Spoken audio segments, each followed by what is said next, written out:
ensinamentos de diferentes tradições que, como o yoga, promovem uma visão do ser humano integral e integrada, com a Mãe Terra e todos os seus filhos. As pessoas que dão vida a esses ensinamentos através do seu trabalho e de sua prática, hoje vêm compartilhar conosco aspectos deste vasto conhecimento. Nesse momento a gente recebe o Lila Das, que ele é Hare Krishna, e ele vai nos presentear com a palestra Bhakti, o resgate definitivo do eu. Todas as diferentes modalidades de yoga são de diferentes estágios para se atingir Bhakti. Ou seja, todas levam para o mesmo caminho, né? Então, Lila Das, você fique à vontade, tá bom? Então, Hare Krishna, bom dia. Do título da palestra podemos, assim como um sutra, né? O sutra é um código de conhecimento condensado. E as escrituras sagradas, elas têm essa abordagem. Através dos sutras se vai explicando e desdobrando o conhecimento e aprofundando mais. Então, a palavra Bhakti, ela é definida como o processo prático de amor a Deus. É o amor na sua expressão maior. E gostaria de mostrar fazer alusão ao fato de que essa propensão, todas as entidades vivas têm a tendência de adorar, de glorificar, de servir alguma coisa. Alguns servem a família, alguns se dedicam à nação nacionalista, a outros o altruísta, a sociedade. Alguns adoram coisas materiais, pode ser o carro do ano, pode ser riqueza, poder. Todos estão adorando e servindo algo. Por isso que Bhakti é algo prático, não se pode amar teoricamente. Porque o servir significa doar-se, canalizar a sua energia, o seu esforço, entregar-se. Isso é o princípio do amor. E quando esse amor, ele transcende todos esses diferentes graus de apego, porque nesse mundo, o que seria amor na forma original e pura, ela se transforma em paixão nesse mundo. Então, podemos dizer que temos paixão por alguém, paixão por objetos desse mundo, paixão pela nação, porque a diferença de paixão e amor é que paixão é uma troca. Então, enquanto existir a presença do ego, do falso ego, tudo o que estamos fazendo visa uma troca, seja um reconhecimento, prestígio, poder, sempre é uma troca. O obstáculo maior do amor a Deus, que inclui ao próximo também, como Cristo falava. Cristo, ele estabeleceu a essência da sua lei máxima. Nós em sânscrito chamamos de Siddhanta. Siddhanta é a conclusão, a essência, o princípio. Então o Siddhanta é amar a Deus sobre todas as coisas e o próximo como a si mesmo. Mas para que isso aconteça, não deve existir o ego, o falso ego. Nós falamos falso ego porque em Bhakti Yoga, esse é um ponto muito importante. Qual é a diferença de ego e falso ego? Em Bhakti Yoga se considera que só é possível esse amor a Deus quando a individualidade permanece. Porque existem escolas, a escola impersonalista, que defende, que preconiza que o eu deve se fundir no eu divino, transformando-se numa unidade. E, num certo sentido, a alma infinitesimal, ela se torna suprema. Assim como uma gota d'água, quando se dissolve no oceano, ela se transformaria no oceano. mas ali, nesse caso, há a perda da relação. Então, em Bhakti Yoga, se considera que a individualidade permanece eternamente. Como Krishna fala no Bhagavad Gita para seu discípulo Arjuna. Nunca, um dos versos do Bhagavad Gita, ele estabelece essa individualidade. Nunca houve um tempo em que eu não tenha existido, nem você, Arjuna, nem todos os guerreiros que estão aqui presentes. Isso foi antes da batalha do Kurukshetra. Nem no futuro, nenhum de nós deixará de existir. Então isso faz alusão à individualidade. Então o ego verdadeiro é aquele que é sempre o mesmo. Ele é invariável. Krishna lhe define esse ego como aquilo que é sempre permanente. E o que é impermanente, o que é instável, é o falso ego. Porque em cada vida você pode criar um falso ego. O falso ego é aquele agregado de concepções, aquilo que você pensa de si mesmo, que se manifesta como um corpo físico. Numa vida você pode ter um corpo masculino, feminino, um corpo de um semideus, um corpo animal, um corpo vegetal, conforme o ego que você desenvolve, conforme a concepção que se desenvolve. Então, esse ego impermanente é o fruto da ilusão. Isso é uma ilusão de identificar-se com o corpo, de identificar-se com o mundo material. Inclusive a física quântica fala disso, aquilo que você deseja, imagina e medita que vai acontecer nesse mundo, você vai alcançar isso. Por isso existem infinitas oportunidades para você fazer uso do seu livre-arbítrio e criar diferentes situações e maneiras diferentes de desfrutar desse mundo material. Mas tudo isso é o falso ego.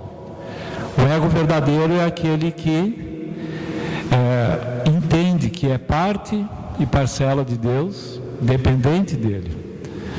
É um servo eterno de Deus, servo amoroso. Assim como a mãe é uma serva do seu filho, mas amorosamente. Nesse mundo a palavra servo não é muito agradável, não? Empregado, funcionário, servo.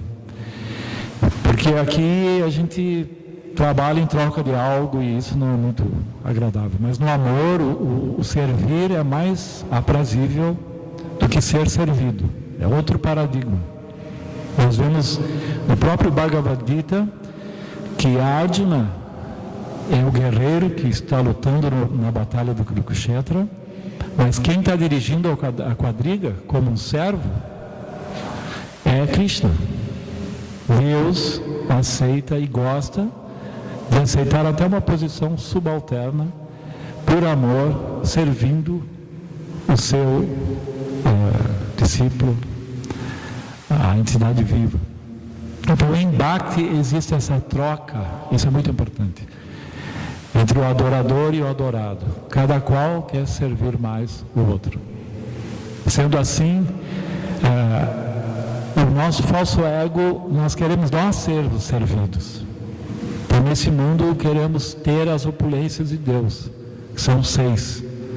A Lakshmi é a esposa de Narayana.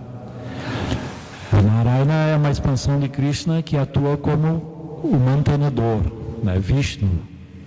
Deus é Krishna na posição de Deus. Krishna no escritório, ele vai administrar. Que Krishna tem algo mais interessante para fazer do que ser Deus, na concepção de um administrador. Ele está com seus passatempos em Vrindavana, no mundo espiritual, com seus amigos, com seus pais, com os seus servos, as vaquinhas de Vrindavana, os animais. Vrindavana é o cenário onde Krishna tem uma relação informal com seus devotos. Depois vou falar disso. Então Krishna, como Narayana, ele é esposo da deusa da fortuna, e a deusa da fortuna ela personifica, que é a Lakshmi, todas as opulências, a beleza, o poder, a fama, a renúncia, que é a liberdade, a riqueza, a sabedoria. São 6 opulências. Mas nós, quando estamos agindo pelo falso ego, Nós queremos ter essa posição. E por isso estamos aqui. Porque quem tem a condição de amor puro por Deus está no mundo espiritual.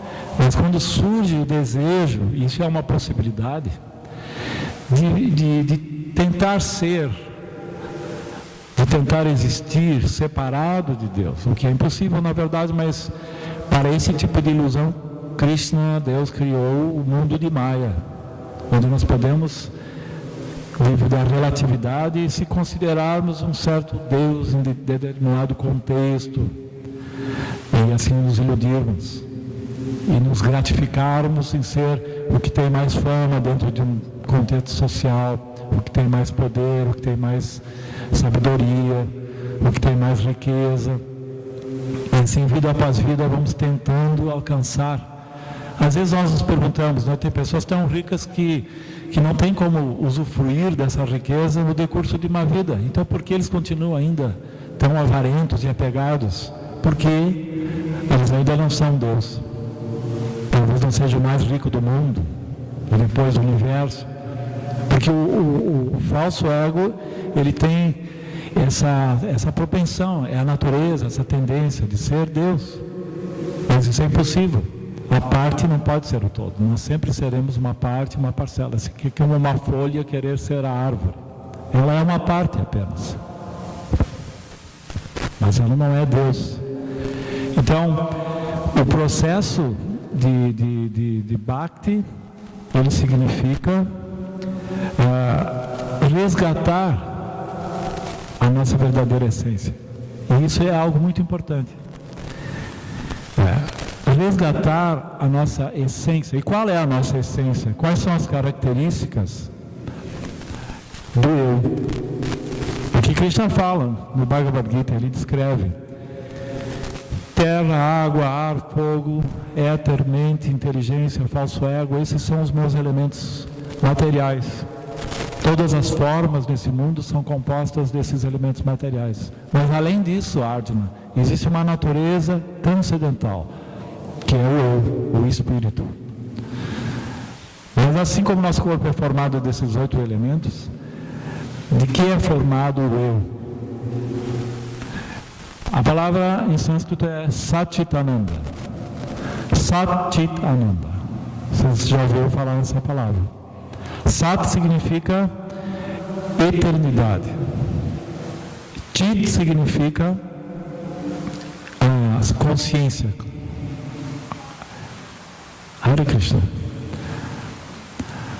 Ananda significa bem-aventurança.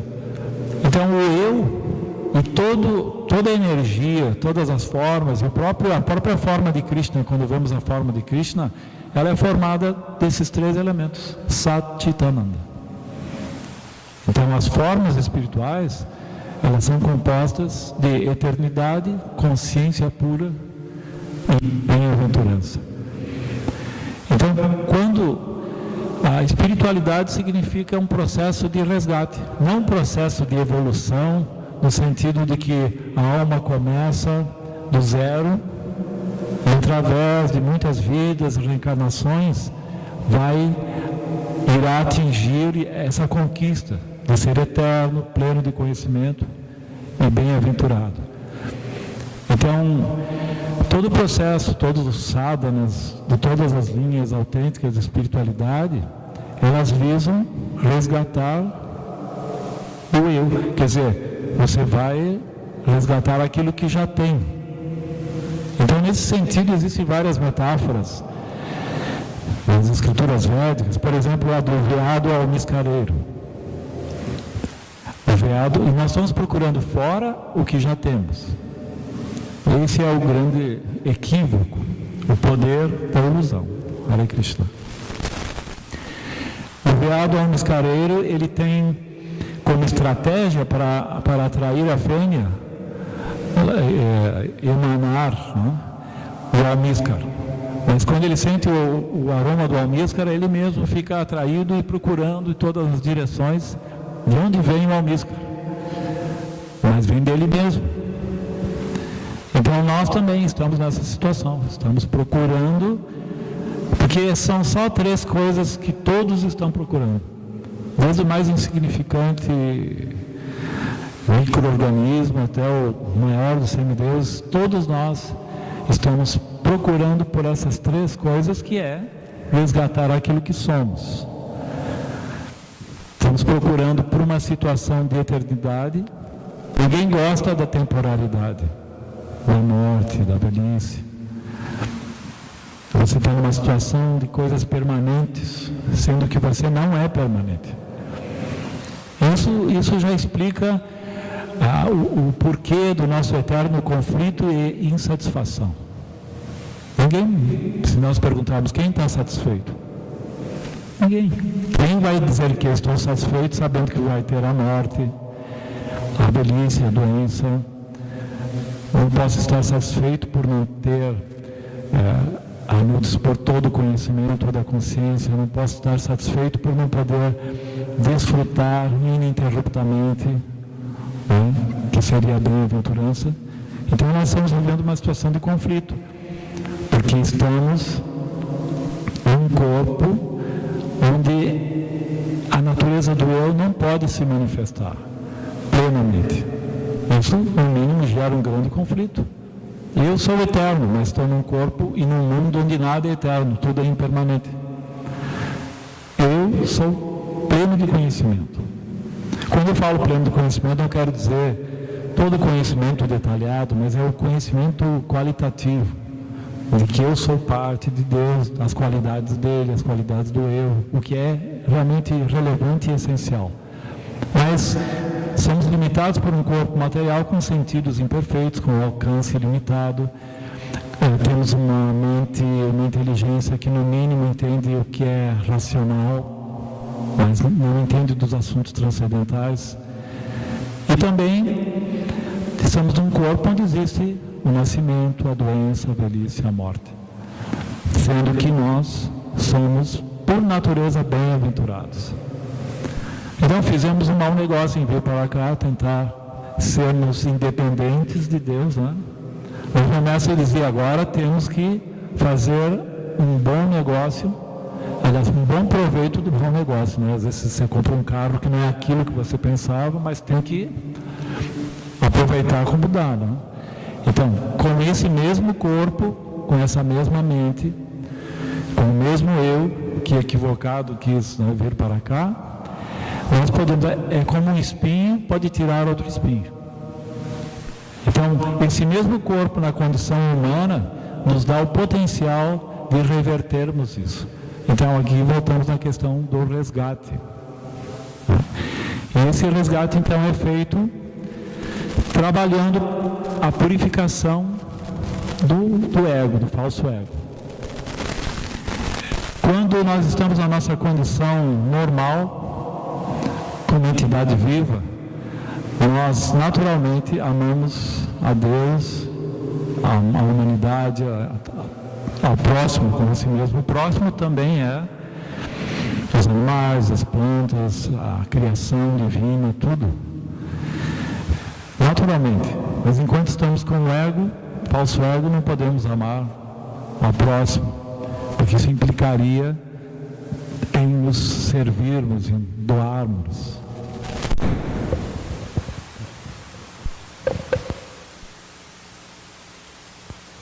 Acho que tem que trocar a pilha, né? Talvez aqui. Pode dar.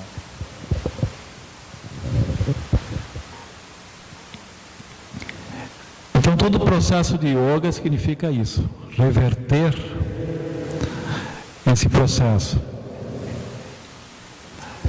Ainda está falhando.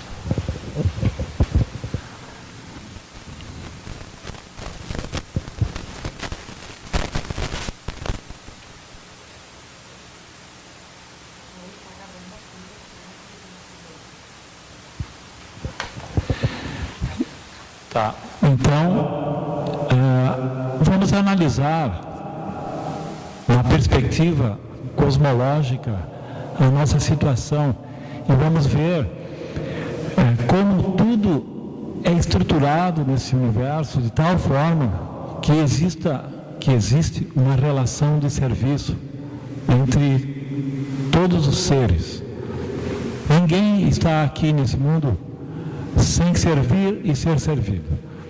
Ninguém aqui é independente, autossuficiente. Então, na verdade, os Vedas explicam categoricamente que nós dependemos. Está falhando assim, então.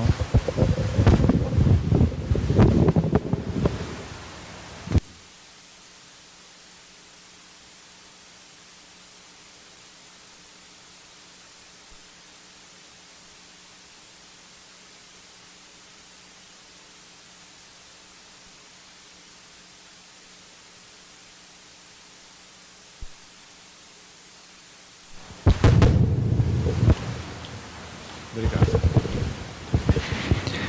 Então nós dependemos, na verdade, de 5 fatores para recebermos do universo o que precisamos para existir. Inclusive o alimento, né, que é tão importante. Um dos fatores do qual nós dependemos são os antepassados. E, na verdade, nós recebemos um serviço de todas essas diferentes categorias de entidades vivas. E dos antepassados nós recebemos esse corpo. Os pais, avós, bisavós, né? Então quem tem filho sabe como é dedicar-se e criar um filho, e assim, nós temos uma dívida com nossos pais, com toda essa falange de antepassados, por estarmos aqui e podemos fazer uso desse corpo para buscarmos o conhecimento e assim voltarmos para o mundo espiritual. O corpo humano é muito precioso, depois vou falar sobre isso. Então, temos uma dívida com os antepassados, temos um serviço que recebemos da humanidade como um todo, né? Por exemplo, agora estamos aqui nesse lugar, alguém construiu, alguém está organizando, né? Tudo isso aqui é o fruto do serviço e da interação de muitos seres humanos.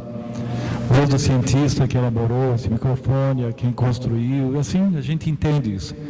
Alguém planta, alguém transporta, alguém vende. Então, a interação, dependemos da humanidade como um todo, dependemos dos reinos da natureza, o reino mineral, o reino vegetal, o reino animal, recebemos muito serviço desses reinos.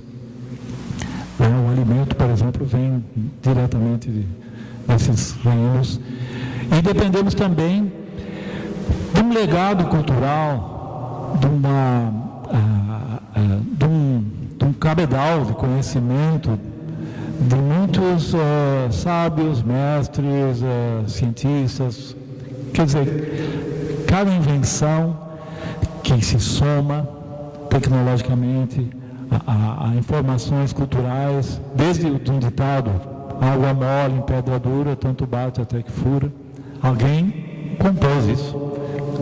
Então, você fazendo uso de tudo isso, está tendo uma dívida. Quer dizer, alguém serviu você com esse conhecimento. E também os semideuses que nos servem com todo esse aparato universal. O Deus do Sol, o Deus da Lua, né? Chandra, Vivaswan, Surya, Vayu, o Senhor do Vento. E assim, que os semideuses são ministros universais que administram todas as forças do universo. Desde a chuva, que é indispensável para a nossa existência, ao ar, o calor, o sol, tudo isso. Eles estão nos servindo. Então agora vejamos, analisemos isso, que nós estamos recebendo um serviço de todas essas diferentes entidades e do universo como um todo. E nós, o que vamos fazer? Qual é a nossa retribuição? Da mesma forma que uma sociedade organizada, digamos que você alugue uma casa, você está pagando aluguel, você tem a taxa do aluguel, você tem a taxa da água, da luz, tem imposto, taxas é que nós mais temos, mais conhecemos, não é? Então, se você resolve desistir de pagar essas taxas, o que acontece? Você não vai mais poder se manter nessa condição. Você vai ser despejado, vai ter muitos problemas. Então, nós também temos um tipo de imposto por todo esse serviço que estamos recebendo. É como o alimento, sempre eu dou o exemplo do alimento. Você vai e compra o alimento, mas não pagou toda a tua dívida com o universo. Porque porque os antepassados te ofereceram esse corpo, os semideuses providenciaram a chuva, o sol, a humanidade plantou, transportou, entende? Tudo é interagido, tudo é interligado. E nós temos que ver a perspectiva do todo, de como tudo é interligado e qual é a minha posição nesse contexto. Vamos nos contextualizar. Então nós, como seres humanos, temos o que nós chamamos de um Dharma. Temos que retribuir todo esse serviço. E o Dharma do ser humano é buscar o conhecimento, a autorrealização, né, que inclui o conhecimento, e servir a Deus. Então, se eu sou um espiritualista, estou buscando conhecimento, estou me aperfeiçoando, buscando autorrealização, meditando, adorando a Deus, glorificando, buscando a devoção, então todo esse serviço se justifica. Então eu não estou criando um acúmulo kármico, porque se eu estou na condição de vida humana e recebo todo esse serviço, que a forma de vida humana é a mais auspiciosa, no sentido de ser a que tem melhores condições para buscar a liberação no universo, mais do que os semideuses. E esse é o portal para sair daqui. Ou decair da nossa condição, ou voltar na mesma condição, ou se elevar aos planos celestiais, ou, como é a meta, transcender e não termos mais que reencarnar e vivermos as leis desse mundo. Essa é a meta de toda a espiritualidade, transcender. É melhor que o semideus, paradoxalmente, porque o semideus, por exemplo, Krishna fala, aquele que agir piedosamente se eleva à condição do semideus. Aquele que agir passionalmente volta para esse mundo, e aquele que agir de uma forma pecaminosa, infra-humana, nasce em formas de vidas inferiores. Então, se uma pessoa age piedosamente, isso Krishna explica no Bhagavad Gita, mas ela não atingiu a purificação completa do seu ego, porque muitas pessoas piedosas agem piedosamente para se elevar a planos superiores, e os Vedas, os 4 Vedas, Samaveda, Rigveda, Atharva Veda e Yajurveda, têm muitos processos de rituais e sacrifícios para elevação a planos superiores, mas para um desfrute superior. O desfrute dos mundos superiores, onde vivem os semideuses, em diferentes categorias, é inimaginável como o prazer lá é superior. Então, muitos intencionalmente, e esse processo até foi rejeitado por Buda, quando Buda deixou o palácio, ele contemplou as misérias do nascimento, a morte, a velhice. Então ele buscou um caminho para a salvação, a mitigação do sofrimento, né, que é o caminho de Buda. E um dos caminhos era se elevar aos planetas superiores, mas ele ficou sabendo que mesmo que você se eleve aos planetas celestiais, isso é um desfrute temporário, é uma cota que você tem. É assim como você trabalhar o ano inteiro e desfrutar no Havaí, nas Bahamas, mas quando acaba, você tem que voltar e trabalhar mais um ano. Então os planetas celestiais também é um tipo de gratificação, compensação pelas tuas atividades piedosas, mas depois tem que voltar. Então, os semideuses, embora estejam numa situação, eu não digo os semideuses primordiais como Brahma, Shiva, Vishnu, mas até Indra, que é o semideus dos semideuses, ele é sujeito a paixões, porque os semideuses não estão numa condição pura ainda. E como o que impediu você de ir para o mundo espiritual, embora você tenha agido piedosamente e tenha tido crédito de se elevar aos planetas celestiais, foi o teu desejo que não foi purificado. Então, como recompensa, você vai se elevar aos planetas celestiais, e lá você vai ter a satisfação desse desejo de uma forma muito mais intensa. Então, ali você vai estar muito distraído com todas as facilidades dos mundos celestiais. Muito desfrute. Você acha que nem vai pensar em procurar autorrealização. E nos planetas inferiores é muito sofrimento, você só tem lamentação. Mas nós, como seres humanos, por isso que os próprios semideuses que estão realmente interessados em buscar a espiritualidade, querem nascer aqui como seres humanos. E muitas grandes almas vêm aqui para isso. Porque aqui, como seres humanos, qual é a nossa vantagem? A nossa vantagem na busca da autorrealização é a perspectiva que o ser humano tem diante das dualidades, do prazer, do sofrimento. Nós podemos ver lado a lado os dois, sofrimento, prazer, o certo, o errado, o belo, o feio, o pobre, o rico, o ignorante, o sábio. Nós podemos ver lado a lado isso. E quando você vê lado a lado, você toma partido de um deles, claro. Entre o belo e o feio, você quer a beleza. Entre o sábio e o ignorante, você quer a sabedoria. Entre a riqueza e a pobreza, você quer a riqueza. Só que, quando você tenta isso, você vai se deparar com a sua lei, a lei do karma, com os seus créditos kármicos. Então você vai ter toda essa luta. E nessa luta, você vai se questionar. Chegará um momento no decurso do seu processo reencarnatório que você vai questionar. Isso se chama de Gyasur.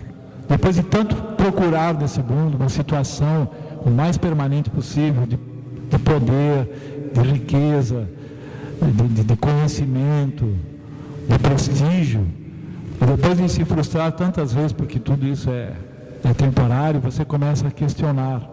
Isso se chama de Gyasur. Você se torna curioso. Essa procura do questionar é muito caracterizada quando vamos buscar uma linha de conhecimento. Você vai buscar no Espiritismo, no Cristianismo, você pode buscar nos Anandamagas, nos Hare Krishnas, em diferentes linhas, porque você está no Budismo, no Islamismo, você está procurando algo que seja, que transcenda, que seja a solução e a liberdade definitiva da miséria, da temporalidade e de tudo aquilo que é contrário à nossa essência de sermos Satchitananda. Então esse é o processo de questionar, é o processo de Jnana. Estamos aqui para isso. Num domingo de manhã, podemos estar fazendo muita coisa. E é dito que quando se vende diamantes, a procura é pouca. Esse é um ditado popular.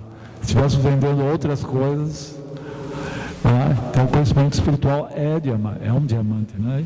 E quem procura é quem pode comprar diamantes. São poucos. Quem pode entender. Mas esse é o processo de Jnana. Nós queremos saber definitivamente, afinal, por que estamos aqui? Existe uma situação em que não haverá mais sofrimento? O que existe após a morte? O eu é eterno, é temporário? Então é esse questionar. Porém, quando buscamos o conhecimento, temos que ter um critério de onde vem esse conhecimento. Como posso ter certeza que esse conhecimento é certo? Principalmente na era que estamos vivendo agora, né? Na era de Kali. A era de Kali é a era da irreligião, falsos mestres, falsas doutrinas, todas distorcidas pelo ego dos que lideram as diferentes. Então, qual é o critério? E de onde vem o conhecimento transcendental que pode promover uma modificação, uma mudança realmente definitiva em nós? Então, os Vedas que estão preparados para tudo isso, essa é a grandeza dos Vedas.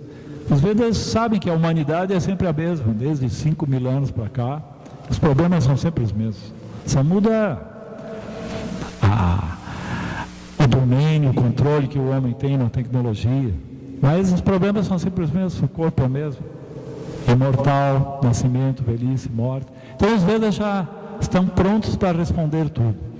E os Vedas apresentam 4 caminhos, que é o próprio conhecimento védico, né? Veda, as escrituras. O outro caminho é, quem pode saber? outra fonte do conhecimento transcendental, espiritual. Mestre espiritual, porque o mestre espiritual, fidedigno, ele não tem ego, ele é um representante de Deus.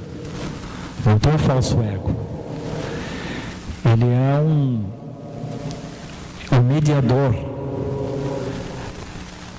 Ele tem conhecimento e realização. Então ele pode mostrar e dar o conhecimento. Outro caminho é aqueles que estão praticando sadhana, a espiritualidade, e tem avanço, que são sadhus, as pessoas santas. E outro, que é atingido através da meditação, é o Chaitya Guru, que é a presença do Paramatma. É a presença de Deus, da consciência plena do coração. Existe um aspecto que os cristãos chamam de Espírito Santo, mas Deus está no coração de cada um, como o Paramatma, a super-alma. Isso é muito descrito no Bhagavad Gita. É um dos aspectos da verdade absoluta. Então, através desses 4 caminhos, nós podemos ter o conhecimento transcendental. E quando obtemos o conhecimento transcendental, esse conhecimento tem poder de transformação, de mudança, de dissipar a ignorância. Aí começamos a entender a nossa verdadeira posição, nossa relação com Deus. Então existe a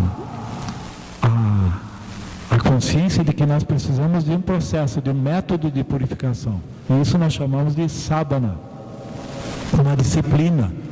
Porque não é por entendermos intelectualmente que nós somos parte de Deus e que a posição definitiva é amar a Deus, não é por entendermos isso que nós já somos, porque nós temos muitos samskaras, muitas propensões, muitas tendências, apegos, que sempre vão nos desviar disso. De uma forma ou de outra, esses apegos vão nos desviar.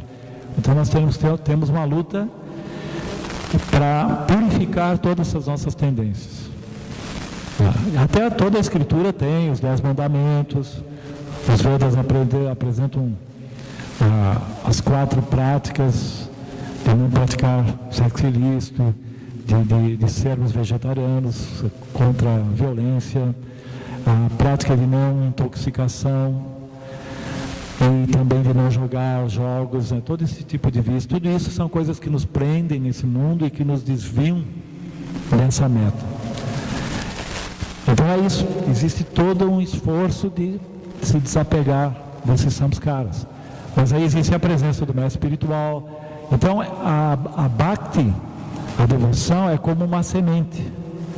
Dentro da semente existe o potencial de gerar uma grande árvore. Tem uma figueira de Bengala, que é uma árvore imensa, está dentro de uma semente. Existe um poder místico da semente, mas ainda não é uma árvore. Então a semente se chama Shraddha. Shraddha significa fé. A fé, que não é fé cega, é uma fé fruto de reflexão, fruto de entender, não, eu sou espírito, eu sou parte de Deus e tenho que cultivar o amor por Ele, porque Ele já nos ama perfeitamente. Agora é a nossa parte, a nossa vez. Então a fé, ela está como uma semente. A palavra Shraddha, a tradução literal de Shraddha é pôr seu coração em algo. Porque você só vai pôr seu coração naquilo que acredita. Se você gosta de música, gosta de, seja lá o que for, de alguém, você vai pôr seu coração, quer dizer, seus sentimentos, pensamentos. Então agora eu vou buscar Deus. Eu tenho que ter fé nisso, senão não vou pôr minha energia nisso. Mas eu tenho que fazer essa semente germinar. E o que faz essa semente germinar? A energia de quem? A energia...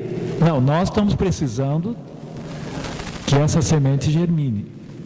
E nós vamos precisar de ajuda. Claro, existe um tipo de energia. Isso nós chamamos de satsanga, o sadhu sanga. Nós temos que buscar boa associação. Isso é muito importante. O mestre espiritual, aqueles que estão praticando, tá? Isso é sadhu sanga. A leitura, o estudo das escrituras, a meditação, tudo isso isso vai trazer ao processo de germinar a semente. Porque quando você está associado com pessoas santas, com o mestre, você pode detectar facilmente, diagnosticar problemas do seu ego.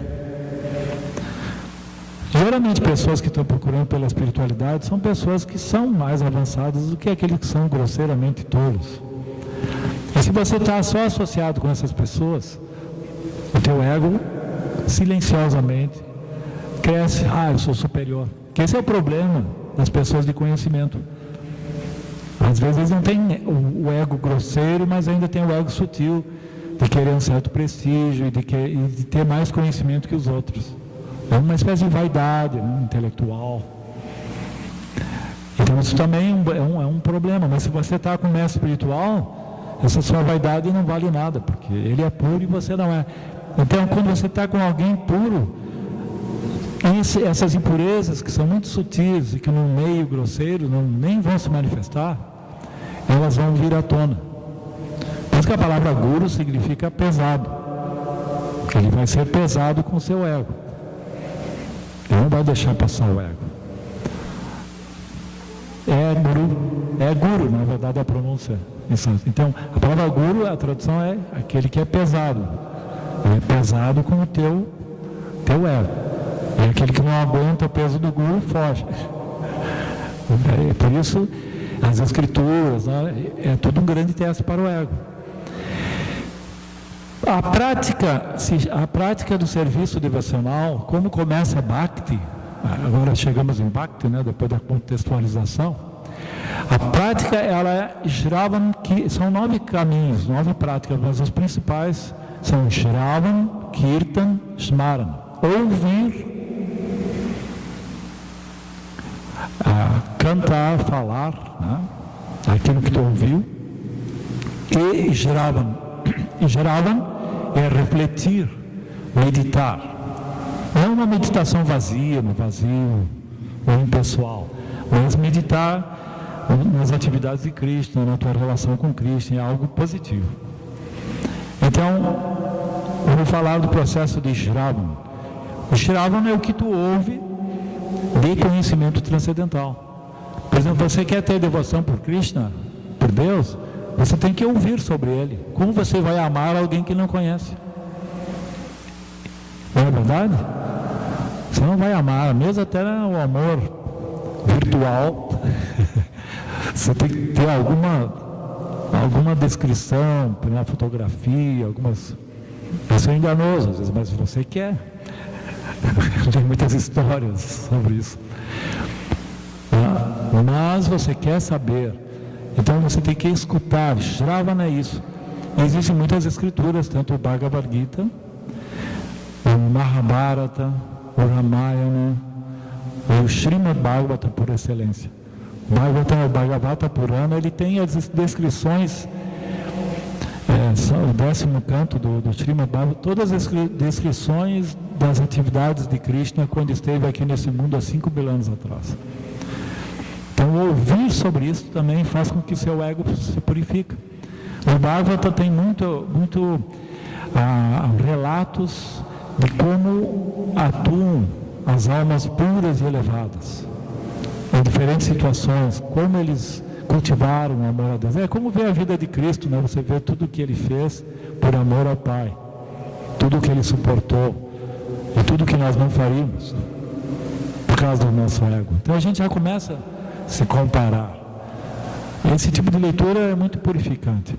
Esse é o Shravan. Isso já vai entrando em você. E aí você vai tendo um outro paradigma na sua vida. Agora você está se interessado no espírito, no eu. E quando você começa a ouvir falar sobre tudo isso, você quer falar. O Kirtana, que é dito que é o processo mais adequado para essa era de Kali, é o Kirtana.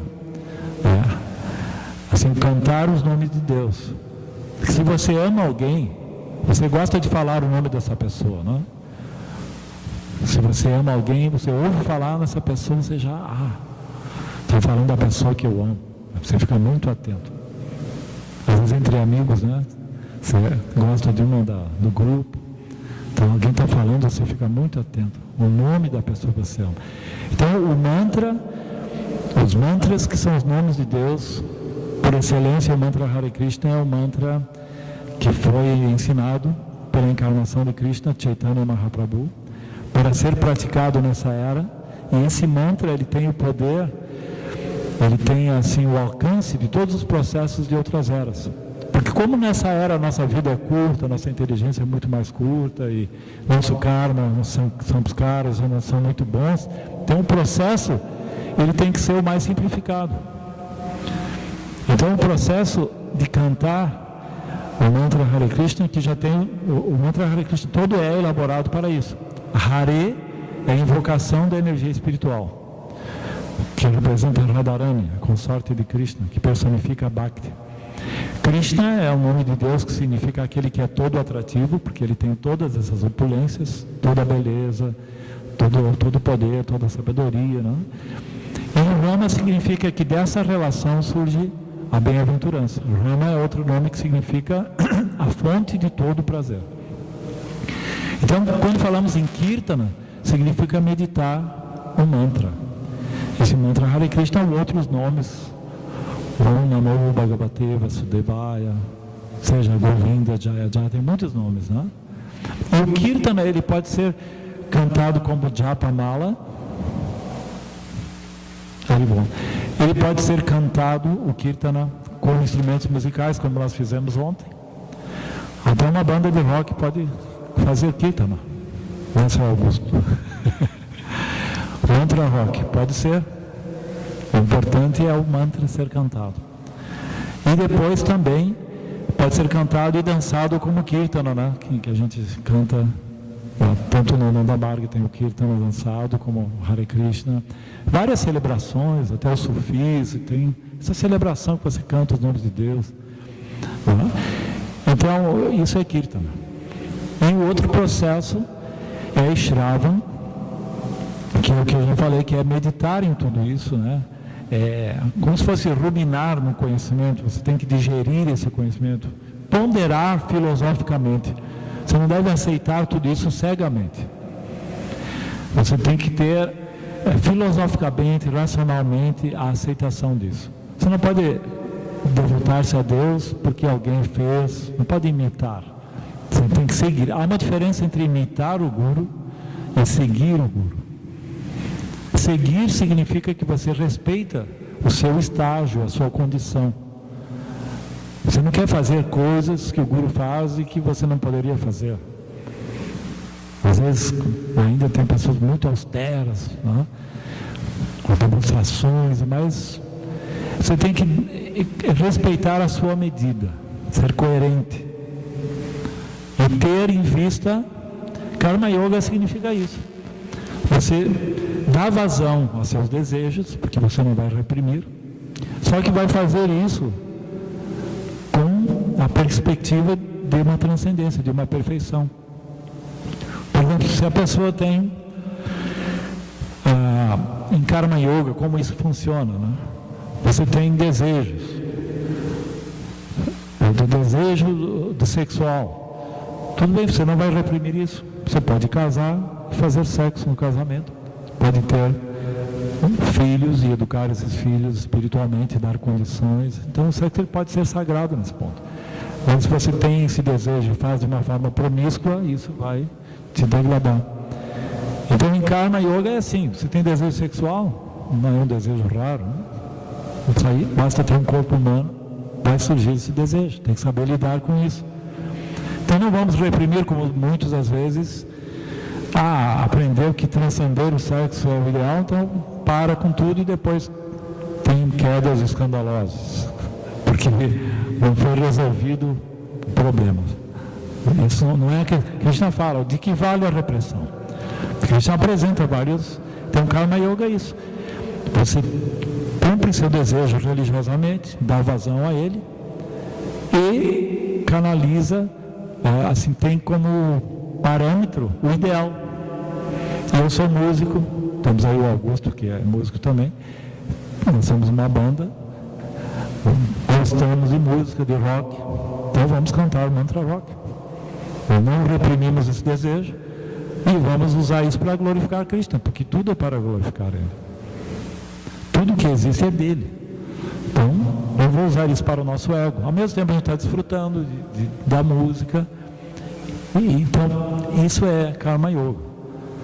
Então, Shravan significa isso. Como eu vou seguir o ideal, mas sem me perder de vista. Eu tenho que me conhecer, eu tenho que saber o que eu posso fazer, o que eu ainda não posso fazer, como eu vou fazer.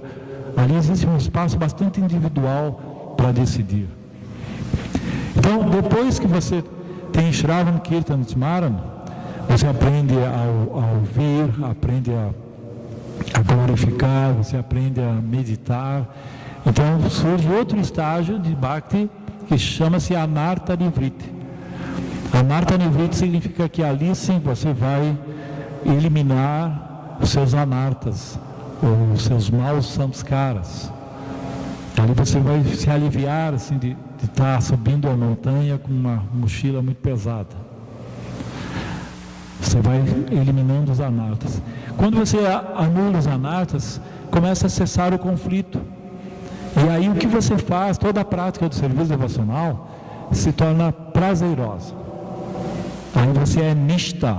Nishta você é fixo. Ninguém vai te tirar disso. Você tem certeza que tu gosta disso. Porque na verdade, se a semente, se você só tem enxerada a fé, mas não rega, o que acontece é essa sua fé, como Cristo falou da parábola do semeador, né? Você lança a palavra e Deus, né, que é a semente, e se não tem raiz profunda, os pássaros podem levar essa semente, ou ela pode não germinar, ou o espinheiro pode sufocar. Ela vai nascer, mas as ervas daninhas sufocam. Então, justamente, alguém pode, falsas doutrinas, os teus desejos materiais, tudo isso pode anular essa sua fé. Mas segue esse caminho, chega até Nishta, que é determinação espontânea. Depois de Nishta existe Ruchi, que você sente prazer nisso. Já não sente mais prazer nas coisas materiais, só o que é espiritual. Depois vem Bhava, que é um estágio que preliminar. E depois Prema, amor puro e incondicional por Deus. E isso é a condição definitiva do Bhakti.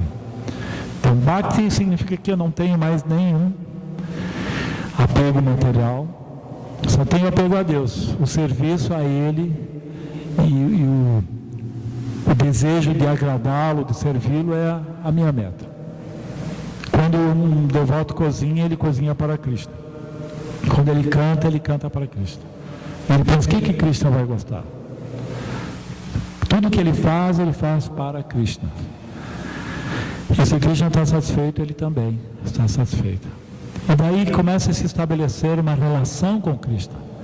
Você começa a perceber como Krishna está no coração de todos. E ele se manifesta. Como Krishna está na deidade, nós temos o processo de adorar a deidade para canalizar. Nós tivemos uma experiência interessante. Só para dar um exemplo de como a relação começa a se estabelecer. Porque ele já está esperando por nós. Nós tivemos o festival do aniversário de Krishna. E nós sempre levamos as deidades de Radha e Krishna, ou as deidades de Gaura e Nitai, conforme quando é a festa de Krishna, Radha e Krishna. Então sempre no aniversário de Krishna a gente faz uma festa grande para 300 pessoas. E 2 semanas antes que eu estava organizando esse festival, eu tive um sonho bastante revelador.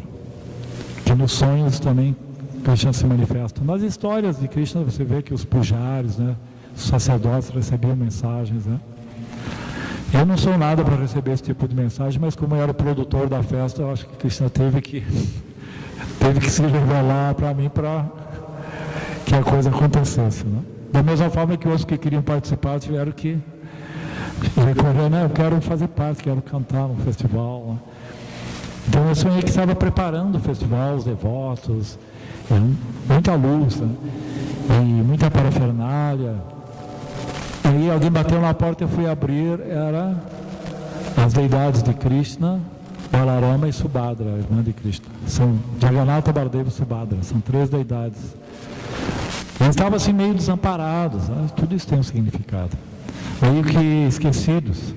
Aí eu disse, não, Jagannatha, Baladeva e Subhadra, que é Krishna, Balarama, o irmão, e eu peguei as deidades, levei em cima de uma mesa do salão, chamei o Pujari, e aí ele pôs eles no altar e prepararam o processo do Kirtan. E aí começou o Kirtan e eu sentei numa cadeira assim, olhando aquele Kirtan e tentando entender o que estava acontecendo. E nesse momento veio uma voz assim, você não está entendendo o que está acontecendo? Vocês estão preparando uma festa com muita parafernália, muita praçada, vai ter dança, música e nós, não vão levar nós para a festa? Nós não vamos como 3 crianças querendo ir para a festa. As deidades parecem 3 crianças mesmo. Tá? E eles se revelaram. E nós não vamos para a festa, nós nunca levávamos eles, isso já fazem 16 anos, nunca levávamos eles para as festas, só levávamos Radha e Krishna. Mas eles são um outro humor. E dessa vez eles quiseram ir, porque foi realmente a maior festa que a gente fez, foi muito especial. E quando eu tive a compreensão disso, no sonho eu tive um êxtase cósmico, mas isso aí é particular. Mas só para dar um exemplo, nas histórias de Krishna tem esse tipo de relação. Depois de 35 anos cantando Hare Krishna, tem que acontecer alguma coisa. E começa a relação. Porque Krishna, para terminar, depois eu gostaria que fizesse perguntas, no Bhagavad Gita existe o verso 15:15. Sarvasya chaham ridis anavishtu matahasmritir gyanam apohanam cha vedeshcha sarvairaham eva vedyo vedanta krit vedavid eva chaham, que significa, eu estou situado no coração de todos. De mim vem a lembrança, o conhecimento e o esquecimento. Depois ele fala, eu sou conhecedor, eu sou aquele que há de ser conhecido através de todos os Vedas, o conhecimento, e de mim vem a lembrança, aliás, e de mim, eu sou o compilador de todos os Vedas. Então, nesse verso, Krishna mostra como ele já está nos dando condições para que se chegue a ele. No verso anterior, ele fala, eu sou o sol, a lua, as estrelas, Raul Seixas, na música Gita, ali. São o princípio, o meio e o fim, né? Ele também andou pelo Bhagavad Gita. Ele compôs a música Gita, né? Ele especulou muito na vida dele, mas ele também andou lendo o Bhagavad Gita. Krishna fala, eu sou o alimento, eu sou o fogo da digestão que digere o alimento, eu sou o prana que te dá condições de existir. Ele falando do aspecto impessoal dele. Depois Krishna diz, eu sou aquele que estou no seu coração testemunhando tudo aquilo que você faz, tentando satisfazer seus desejos, tentando mostrar o caminho perfeito, esperando que você se volte para mim. Eu promovo toda a justiça, sou testemunha, sancionador de tudo que tem que acontecer. E eu também sou aquele que há de ser conhecido através de todo o conhecimento. Porque a meta do conhecimento é conhecer Deus. Tudo o resto é inútil. Eu sou o compilador dos Vedas, como Vyasadeva, que compilou todos os Vedas. E os Vedas, eles têm estágios para cada condição, até Bhakti. Então, ele já nos dá todas as condições. Ele só não pode forçar que se faça isso. Porque não existe amor sem liberdade. Por isso existe o livre-arbítrio. E a única finalidade do livre-arbítrio é querer amá-lo ou não, querer a ilusão ou ele. Esse é o propósito do livre-arbítrio, porque livre-arbítrio mesmo nós não temos pleno, é relativo. Isso é motivo de contenda e muita filosofia. Mas sabendo o propósito dele, então, ele não pode ir contra o nosso livre-arbítrio. Ele satisfaz todos os nossos desejos, bons e maus. Depois mostra as consequências. Mas se temos o desejo de chegar a ele, aí sim, Já está tudo pronto. E Bhakti é isso. Então, já todas as glórias ao mestre Srila Prabhupada. Se vocês tiverem perguntas, estejam à vontade. Obrigado pela presença de todos.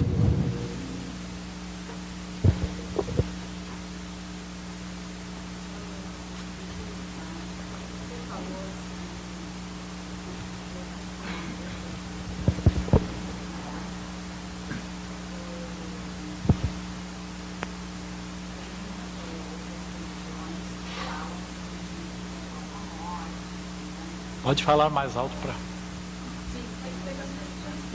eu acho que cada pessoa faz a pergunta no telefone. Se está sendo gravado... Tá. Tem outras religiões que falam, né, de vida após a morte, de que nós temos alma, né? E eu não entendi direito quando você falou dos planetas. A gente vai e volta no mesmo planeta, em outro planeta, numa outra ascendência ou descendência. Eu queria que você explicasse melhor isso.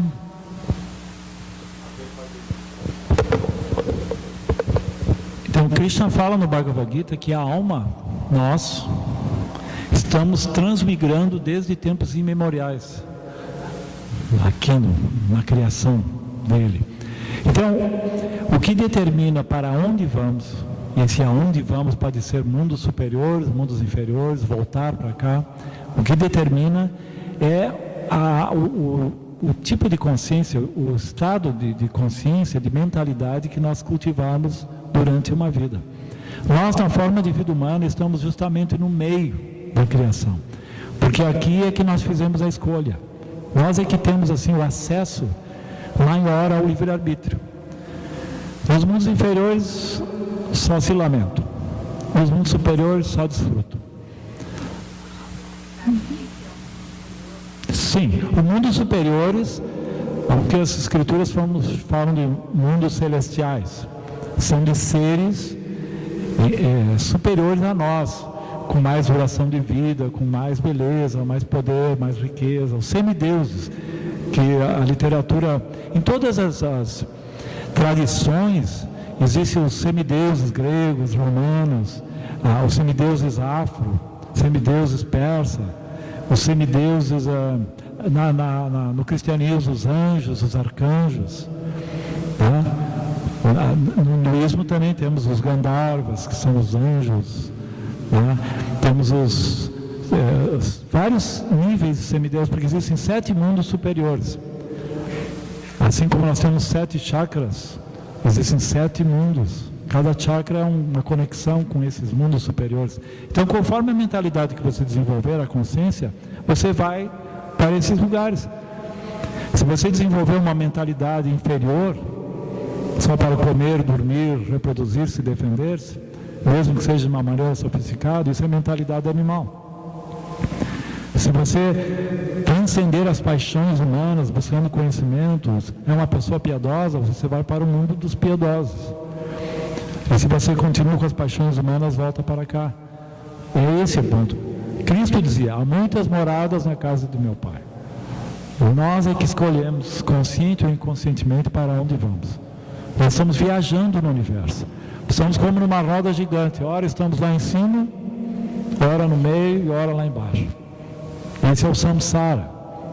A espiritualidade, o potencial da razão humana nos possibilita, e esse é o nosso dever como seres humanos, sair disso. Então,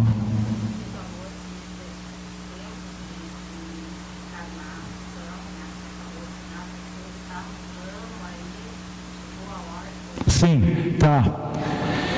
Sim, ela perguntou, quando alguém se eleva aos planos superiores, né, eu estou dizendo o mundo espiritual que é definitivo. Quando alguém se eleva aos planos superiores, os planetas celestiais, ele tem um tempo de permanência lá, de acordo com a tua cota de atividades piedosas. Por exemplo, se você agiu piedosamente, então você vai ter um crédito. Aí você vai lá e vai desfrutar. Por exemplo, na Lua, uma vida na Lua equivale a 10 mil anos dos seres humanos. Então você vai lá e desfruta 10 mil anos. Mas quando acabou, você volta para cá para de novo fazer o karma.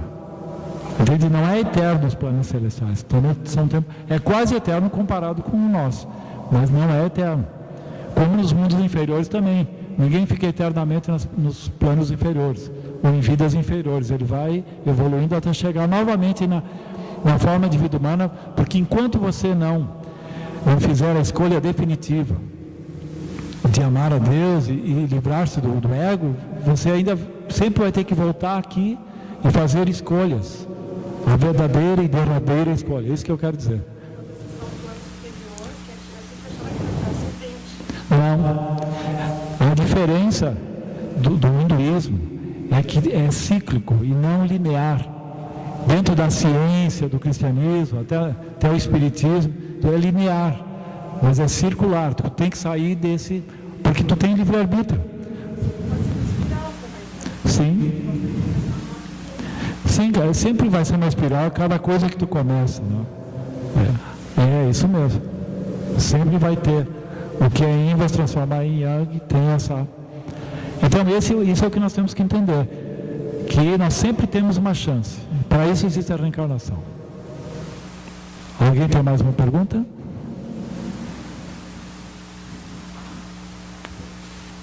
Pode acessar para ele. Tem que ter uma agenda. Obrigado. Eu tenho muita dúvida, assim, porque acho que quando um cara vai fazer uma meditação, assim, né, pessoalmente, para conhecimento pessoal, autoconhecimento, enfim, acho que é uma coisa voltada para dentro, assim, né, então aquela coisa de só observar e tal. E qual que seria a diferença, ou qual que daria mais efeito, na tua opinião? Porque eu penso que essa outra forma de buscar mais Deus internamente seria mais para fora, assim, né? Eu não entendo muito bem essa ideia, entendeu? Tipo, eu vou adorar Deus tal, ou vou ter um propósito na meditação que vai ser para fora de mim ou vai ser lá para dentro, entende? Vocês poderiam me explicar, né? Essa meditação interna, ela visa o aspecto imanente de Deus, que nós chamamos de Paramatma. Que existem 3 aspectos da verdade absoluta de Deus. O aspecto impessoal, que é o Brahman, que Shankaracharya, no budismo também se fala do vazio, mas tudo isso é o aspecto impessoal de Deus, a energia material. É o aspecto todo penetrante de Deus. Existe o aspecto localizado, que é o Paramatma, super-alma, Deus do coração de todos. Cristo falava, o reino de Deus está dentro de vós, fazendo alusão a esse aspecto. E existe o aspecto transcendental de Deus, que é Krishna, por exemplo, no seu mundo espiritual, com sua morada, seus associados, né, como Vrindavana. Esses 3 aspectos. O yogi, o meditador, ele vai buscar o aspecto interno, através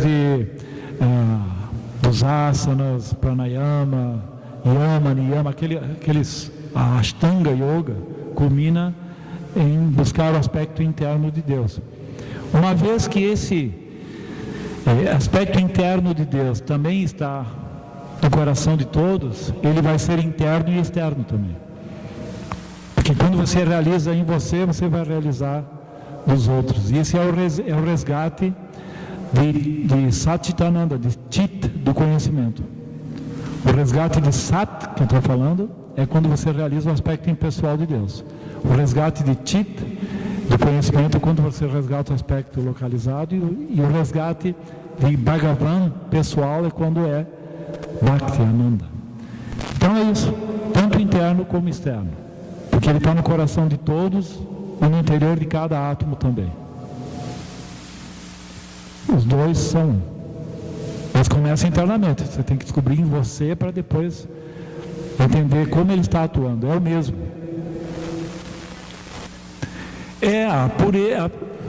Sim, aí você vai entender como ele atua. Como existe tem muitas histórias sobre o Paramatma. Posso contar? Tem uma história muito clássica que é do jovem discípulo que ouve do mestre sobre esse aspecto localizado de Deus. Ele falou, Deus está no coração de todas as pessoas, animais, plantas. Você tem que aprender a ver Deus no interior de todos. E aí o discípulo escutou, né? E disse, eu acredito, tenho fé nisso. E depois da aula ele teve que buscar gravetos para acender o fogo do ritual do Agnihotra. E quando ele estava voltando, tinha um caminho na floresta, um estreito caminho na floresta, ele ouviu assim, que um elefante vinha de encontro a ele. E essa história eu já contei para vocês. Já contei 1000 vezes essa história, mas sempre é bom ouvir de novo. Como eu estou acostumado a ouvir minhas palestras, já. Mas é interessante, essas histórias sempre você tem um detalhe a mais, elas não são limitadas. Não é que nem um filme que tu vê um enredo 2 vezes, não quer mais ver. Então ele viu o elefante vindo de encontro a ele, e ele pensou, meu mestre falou que Deus está no meu coração e no coração do elefante. Eu não fiz mal para esse elefante. Lá atrás vinha o condutor gritando, sai da frente, ele está desgovernado, ele é perigoso. E o jovem disse, não, eu tenho fé no que meu mestre falou. Eu posso ficar na frente desse elefante e ele não vai fazer nenhum mal para mim. E não foi o que aconteceu. Quando o elefante chegou perto dele, jogou ele longe com a tromba. Assim. Aí ele bateu na árvore, perdeu os sentidos. Aí o condutor do elefante levou, era um jovem monge, ele até o mestre. E quando ele despertou, ele entendeu o que tinha acontecido. Mestre, onde eu falhei? Eu arrisquei minha vida para mostrar a minha fé nos seus ensinamentos. E olha o que aconteceu. Agora fico sem entender.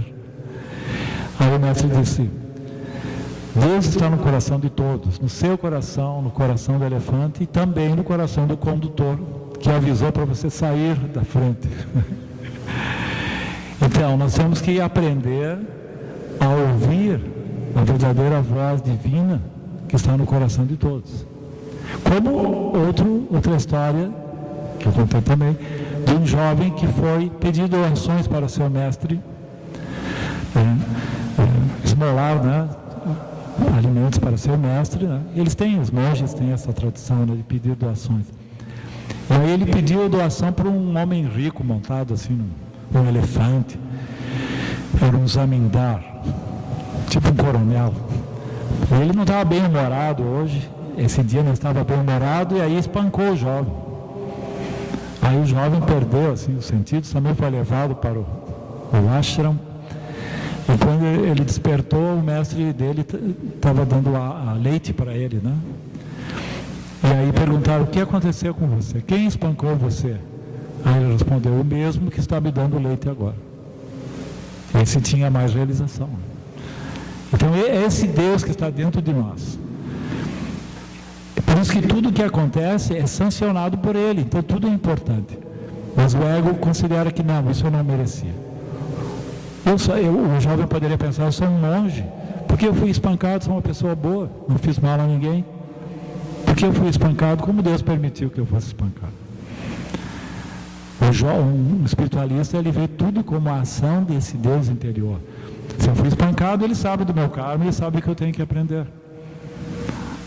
Ele sabe, porque ele não é injusto.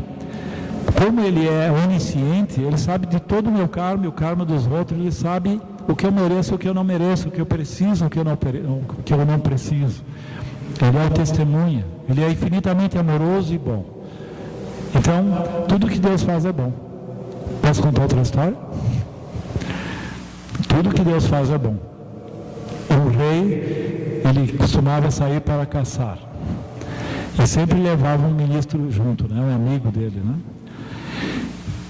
Mas um dia o rei estava praticando artes marciais e perdeu um dedo.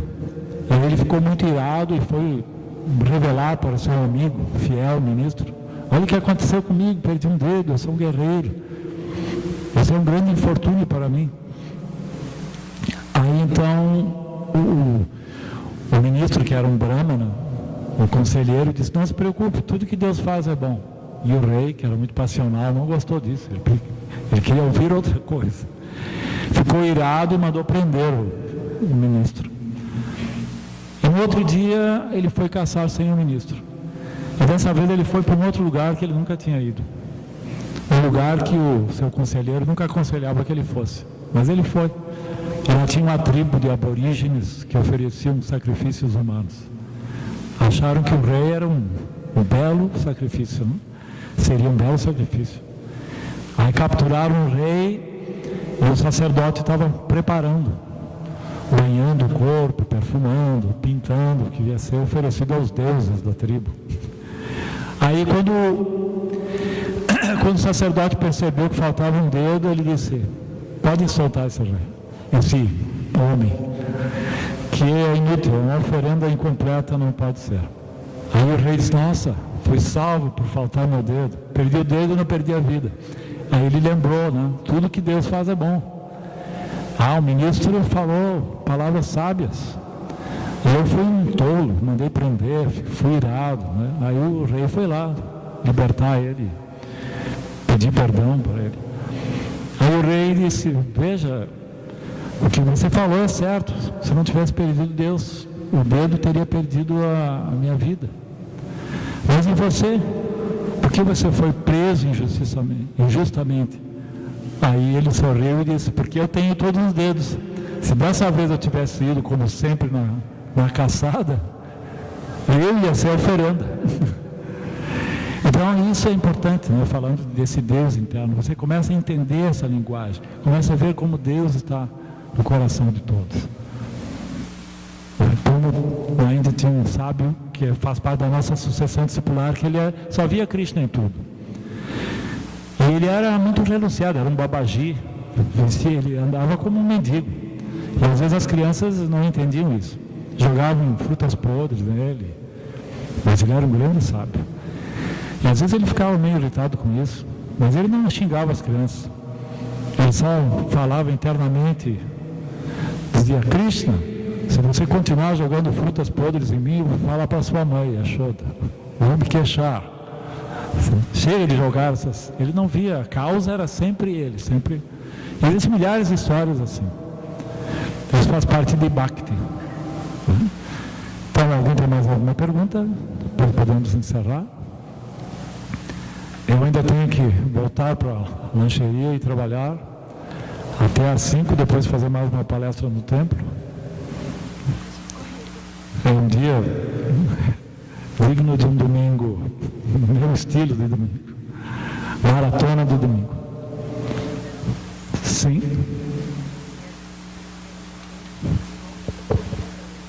Em tudo. Os Vedas dizem que todos os planetas são habitados. Só que o cientista, que é a nossa autoridade, né, para determinar se existe ou não, infelizmente agora nós só confiamos nos cientistas. Mas existem outras tecnologias, outras metodologias para comprovar isso. Os Vedas usam a metodologia da revelação. O cientista ele tem que ter a comprovação empírica e racional.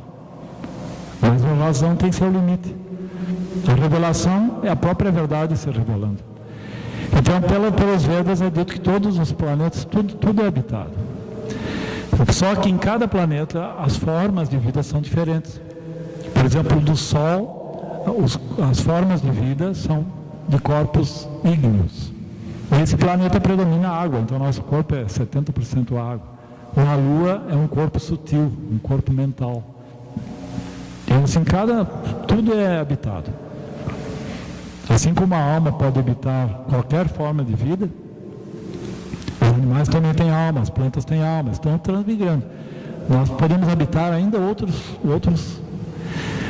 outros níveis, outros corpos celestiais. Todo o universo é habitado. É que nós somos condicionados ao reducionismo científico. O cientista ele conclui que se não houver um tipo de vida humana e uma atmosfera como a nossa, então não existe vida em outros planetas. Mas os Vedas já sabem que existe vida. Então não vamos esperar pela ciência. A vida é muito curta para esperar, porque a ciência diga. Os Vedas já estão falando isso há milênios. E os yogis têm poder de viajar para outros planetas. Tem o desdobramento, tem poderes para viajar para outros planetas. Para comprovar isso, tem. Mais alguma pergunta? Então, Jai, muito obrigado.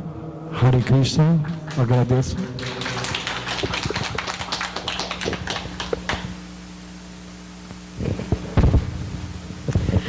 Então, Lila, a gente agradece a tua contribuição, né? Sempre bom a gente ter uma inspiração assim, né? E eu vou deixar o nome da Nanda Marga, é uma singela lembrancinha, tá? Como gratidão às suas palestras. E deixa eu ver aqui que eu tenho alguns recadinhos para vocês. Então a gente tem mais um pouco de atrações hoje de tarde. Quem quiser pode pegar aqui esse flyerzinho, tem todas as atrações que tem aqui à tarde, tem mais 2 palestras e segue até às 17h30 lá na usina do gasômetro. 17h30 não, vai até 15h30, 13h30 na verdade, mas vai se estender um pouquinho mais que isso. E de tarde tem mais 2 palestras aqui também. Quero relembrar a todos que, caso vocês estejam com fome, os lanches que estão sendo vendidos, eles são veganos e vegetarianos, tanto aqui quanto lá no gasômetro. Todo mundo assinou a listinha, né, que passou para a gente enviar e-mail, informações, convites, enfim. Gostaria de pedir e relembrar vocês também para encaminhar e-mail avaliando o festival também, se for possível, né?